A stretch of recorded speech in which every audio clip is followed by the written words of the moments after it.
السلام علیکم ورحمۃ اللہ نحمده ونصلي على رسوله الكريم اما بعد اعوذ بالله من الشیطان الرجیم بسم اللہ الرحمن الرحیم ان الذين آمنوا وعملوا الصالحات كانت لهم جنات الفردوس نزلا صدق اللہ العظیم۔ صدر محترم، حکم صاحبان اور عزیز ساتھیوں، آج اس تقابلی بزم میں میری تقریر کا عنوان ہے رہ گئی رسم ادا روح بلالی نہ رہی،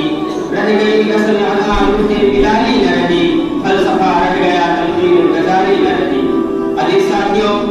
آج مسلمان اس قسم پرسی کا شکار ہیں، دنیا میں جس نظر سے دیکھ رہی ہے، ان کے وقار کو چیلنج کر رہی ہے، ان کی عظمت پر الغار کر رہی ہے، یہ سب ہماری کوتاہیوں اور غفلتوں کا نتیجہ ہے۔ آج ہم کو اسلام کی بغاوت نصیب نہیں جو ہمارے ایمان کی دلیل ہے، قرآن کریم سے عورت کو تعلق نہیں جو ہمارے اسلاف اور اصحاب رسول کی شان تھی، نہ ہمارے اندر صدیق اکبر رضی اللہ عنہ کی صداقت ہے، نہ فاروق اعظم رضی اللہ عنہ کا عدل انصاف ہے، نہ عثمان غنی کی صحابت ہے، نہ علی مرتضیٰ رضی اللہ عنہ کی شجاعت ہے، نہ جذبہ حسینی ہے، نہ ایثار حسنی ہے، نہ روح بلالی ہے۔ اس لیے افسوس کے ساتھ کہنا پڑتا ہے رہ گئی نسل اعظم روح بلالی نہ رہی، فلسفہ رہ گیا تلقین غزالی نہ رہی۔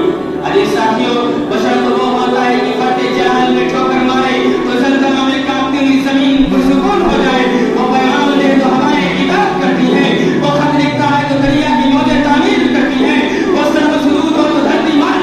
اس کا ماتھا چوم لیتی ہے، وہ دریاؤں کا رخ کرے تو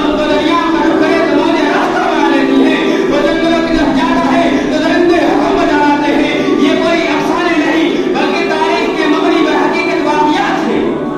اگر یقین نہ آ رہا ہو تو غزوہ بدر احد کے سرفرازوں کی داستان پڑھو، مارکہ حنین خندق کا نظارہ کرو، فاتح اندلس طارق بن زیاد، فاتح سندھ محمد قاسم صافی کی تاریخ کا مطالعہ کرو، فاتح بیت المقدس صلاح الدین ایوبی کی رودات سنو، فاطمہ کے لشکر جگر نور نظر سیدنا حسین رضی اللہ عنہ کی داستان چھوڑو۔ یہ تھے ہمارے اسلاف جنہوں نے سمندروں میں چھاگ لگا دی، بحر عظیمان میں گھوڑے دوڑا دیے، پہاڑوں کی چھاتیوں اور چوٹیوں کو رام ڈالا، بجلیاں گری تو مسکرا دیے، بادل گرجے تو قہقہوں سے جواب دیا، بادیں سرسر اٹھی تو رخ پھیر دیا، آندھیاں آئی تو ان سے کہا یہ تمہارا راستہ نہیں ہے۔